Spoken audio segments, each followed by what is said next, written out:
अजितदादा गेल्याने संपूर्ण महाराष्ट्रात शोककळा आहे। अजितदादांसोबत मी विरोधी पक्षनेता म्हणून काम केले व त्यांच्या मार्गदर्शनातही काम केले। अजितदादांसोबत जे काम करताना आलेले अनुभव होते ते आयुष्यभर लक्षात राहतील।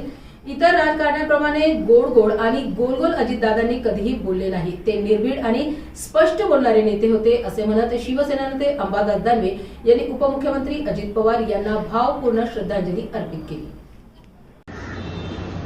अजितदादा गेल्यानं मला असं वाटतं संपूर्ण महाराष्ट्रावर शोककळा आहे।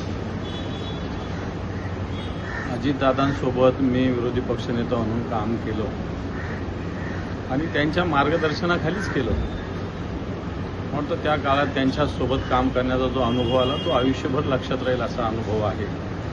आणि नंतरही अजितदादा सत्तेत असतानाही विरोधी पक्षनेता म्हणून ज्या वेळेस त्यांच्याकडे वेगवेगळ्या कामानिमित्ताने गेलं कधीही कोणताही आक्रोश त्यांच्यावर टीका टिप्पणी करूनही न ठेवता जनतेचं काम अतिशय मनापासून करणारे अजितदादा एक मोठं नुकसान संपूर्ण महाराष्ट्राचं झालं। एक नियोजनात पक्का असणारा माणूस, सुस्पष्ट बोलणारा माणूस, निर्भीडपणे बोलणारा माणूस।